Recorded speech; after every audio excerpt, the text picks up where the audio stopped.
is I get a message. Couple of weeks back, 3 weeks back, I talked about covenant relationships. And we talked about the blood covenant that Abraham did with the animals and stuff. Well, this week we're going to talk about some more blood in the sons of the covenant. So, and I've been trying to figure out how I could get this particular message stuff out, and this is the best way. Yahweh, please, open our eyes that we might see wonders from your word. Speak to us through your word, because that's what I'm going to talk about today. In Yeshua's name, amen. Okay.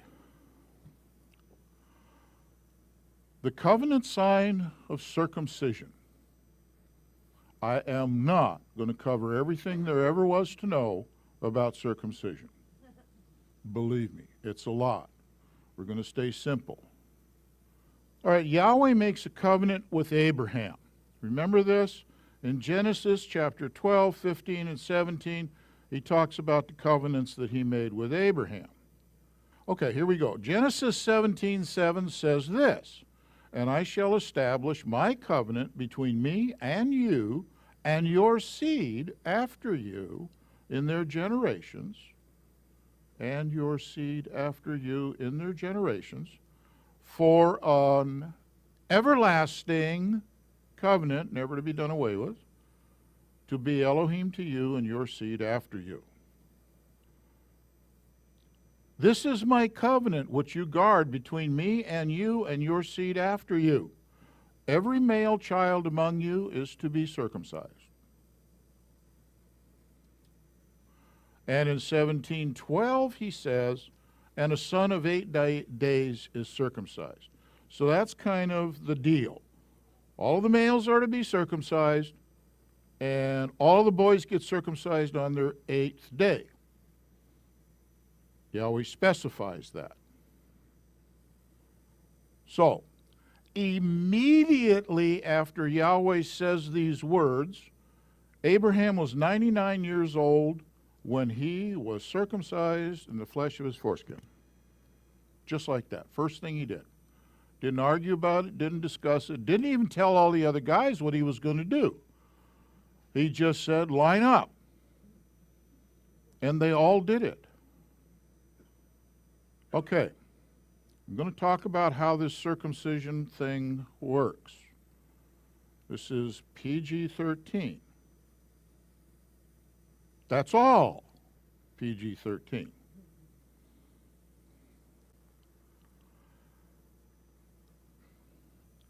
Circumcision is the sign of the covenant.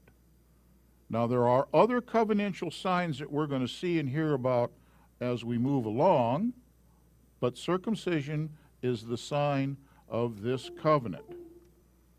When a man of the covenant who is circumcised, so that'd be them guys that were all right there, right then and there, when one of those men who is circumcised produces a child, the sperm or the seed passes through the sign of the covenant and the woman conceives. It's the end of the PG-13. That's it. You all know what I'm talking about. The child now becomes a child of the covenant, boy or girl, because the seed passed through the sign of the covenant, okay? Get that firmly established in the mind. Children born to the child become children of the covenant. Now keep all of this stuff set in the mind. Thus, the covenant is passed on, generation to generation to generation, exactly like Yahweh had made the commandment, in your generations. Abraham becomes a man of the covenant when he is circumcised. Way back there in chapter 17, he just did that. He now is a man of the covenant. Ishmael also becomes a man of the covenant, even though he's a boy. He is now a man of the covenant when he is circumcised at that same event with Abraham, all right, and all the other guys. Isaac becomes a child of the covenant when he is conceived. Do you just now see the difference? Isaac conceived through the sign of the covenant, okay? I don't want to go too far on this. You should be awake.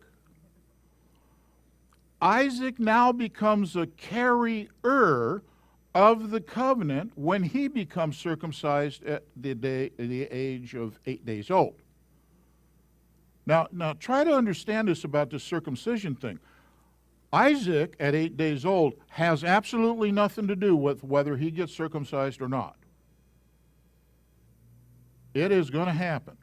His dad does it, and that's the end of the whole situation. There's no discussion. So when you hit Acts chapter 15, don't add to it, because that's what those Judaizer guys were doing. Just stay out of it. Isaac, after that 8 days old, can now pass the sign of the covenant on to his son. Why? Because he was circumcised according to Yahweh's command.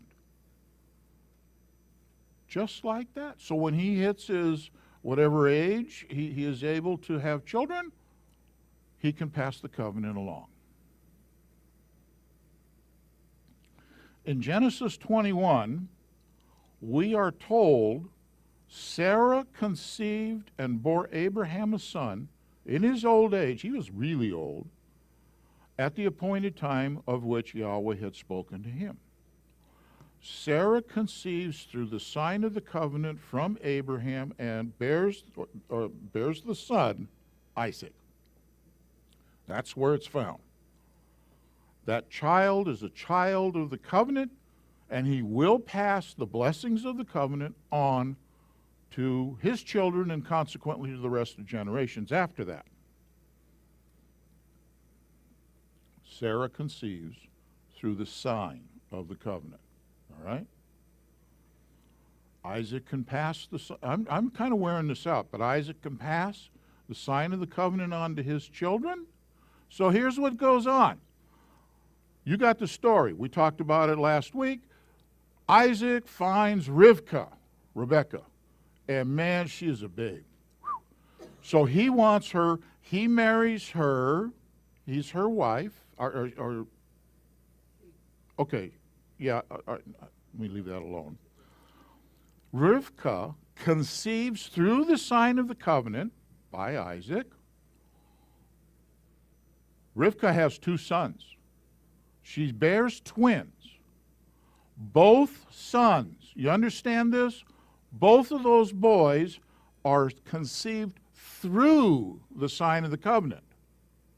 Therefore, they are sons of the covenant. Ain't that easy?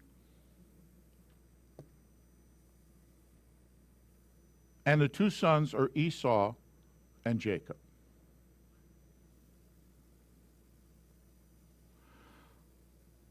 The Scripture does not tell us if these 2 sons were circumcised. I mean, it just doesn't have the actual text that says so, and we make the assumption that they were.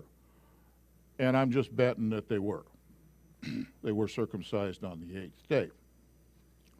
Esau and Jacob would have been circumcised on the 8th day. There wouldn't have been a discussion or anything of that nature. It just would have happened. Esau creates a glitch. Now here's what happened. In Genesis 25, verses 30 through 34, Esau sells his birthright to Jacob. This is bad. This is the baddest of the bad. It's one thing if Yahweh were to just say, okay, I'm going to switch these 2 guys. But Esau was of age. I mean, he wasn't like 12 years old or 10 years old or something like that. Esau was a man. And he knew what he was doing. It did not happen as just, oh, well, you know, I don't know what's going on. I have no clue, whatever. No, he knew what was happening, or he should have known.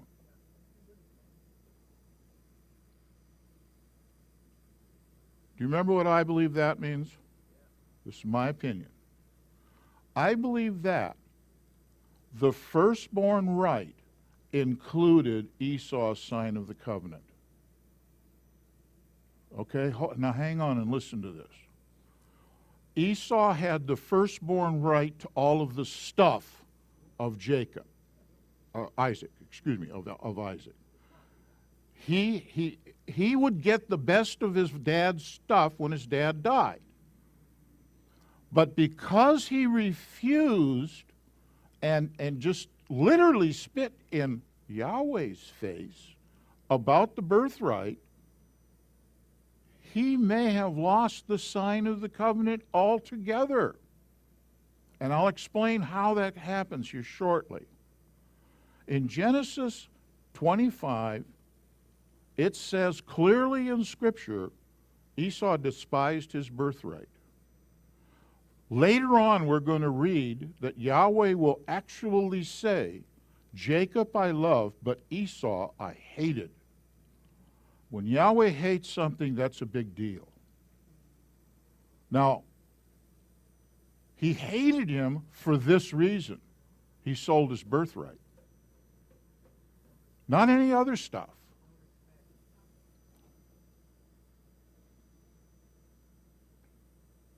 In a way, Esau uncircumcised himself because he sold the whole of the birthright. He was supposed to carry the seed of Abraham through Isaac and on into the rest of eternity. Do you see that? It isn't just he's going to have a kid or a couple of kids or something like that. Those kids are going to carry that seed, that blessing that Yahweh gave Abraham. And the sign of it was that circumcision sign. There will be more signs later. But right then and there, the only thing they had was the circumcision sign. I think he uncircumcised him. He basically said, I don't want that. I don't care about your promises. He rejected the covenant. Later we read that Isaac gave the firstborn blessing to Jacob and not Esau. So Jacob gets all of it. Jacob remains with the sign of the circumcision. He's the sign of the covenant. He's a child of the covenant, and he gets all of the blessings, and Esau pretty much gets not very much.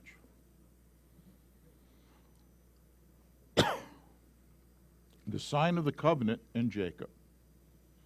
Jacob now carries the sign of the covenant to his children. Jacob is the possessor of the sign of the covenant.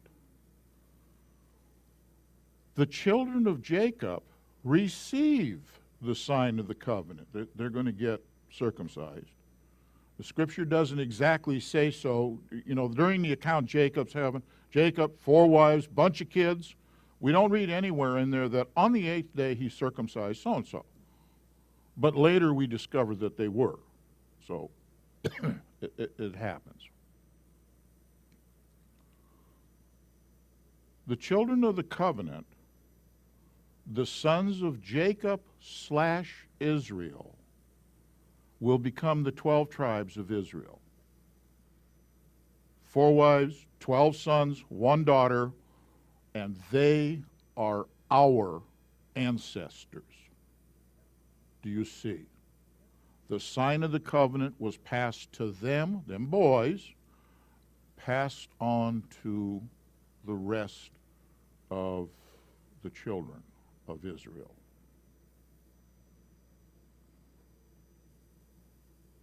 Esau is Edom, or Edom. And in Genesis 36, it comes right out and says, this is the genealogy of Esau, who is Edom. Edom. You might want to look that up when you get time. Write it down. The children of Esau, who have, Esau again gave up the circumcision, gave up that birthright, are Edom.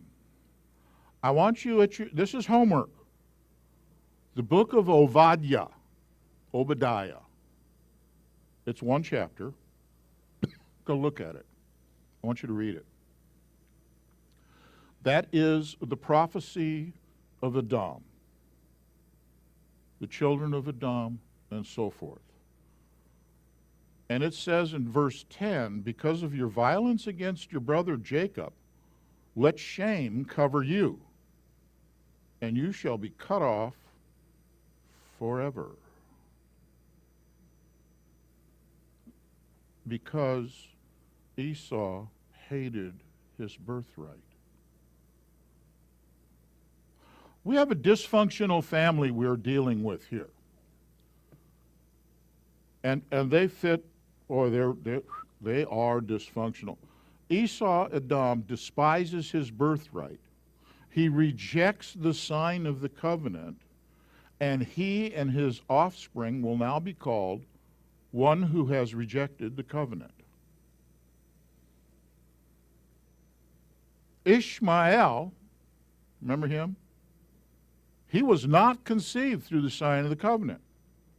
You understand? Was not conceived through the sign of the covenant. He may have been circumcised, but he wasn't conceived through it. So he is one who is not of the covenant. Do you remember the children of Lot, the two daughters? They went off up in a mountain. They were up there, and they produced the people known as Moab and Ammon. They were not conceived through the sign of the covenant. Now go back and read that. Lot took off before Yahweh gave the command about the circumcision. Lot never even was involved in the discussion. He was down there in Sodom someplace doing whatever it was he was doing. Not a part of the covenant. So his children become children of the nations. Another word for that is goyim. And another word for that is Gentile.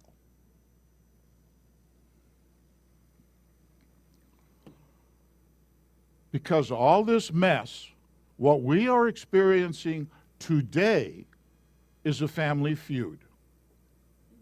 The Hatfields and McCoys had nothing on this family feud. The family feud is between the children of the covenant and the children who despise the covenant, and the children not of the covenant, and even the children of the nations. What does the UN say about Israel? There's your children of the nations. Those who are not of the covenant intend to destroy those who are children of the covenant. They say so. They're not even bashful. So what about us? We're stuck in this. And another thing is, you don't even know who you are. How do you get to be a child of the covenant? Come on, what do I do? The whole circumcision thing is kind of off to the side now. You don't know. Yahweh had a way of taking care of this. He's grafting us in. I'm going to tell you the best place to read about the grafted in. You go look in Isaiah 56, verses 6 through 7. Also the sons of the foreigner, that'd be us, who join themselves to Yahweh, to serve him, to love the name of Yahweh, to be his servants, all who guard the Sabbath and not profane it, and are holding on to my covenant, them I shall bring to my set-apart mountain, and let them rejoice in my house of prayer. Their ascending offerings and their burnt offerings are accepted on my altar. Your offering, even though you are a whatever, is accepted on his altar. That's it. That's the whole war that's going on.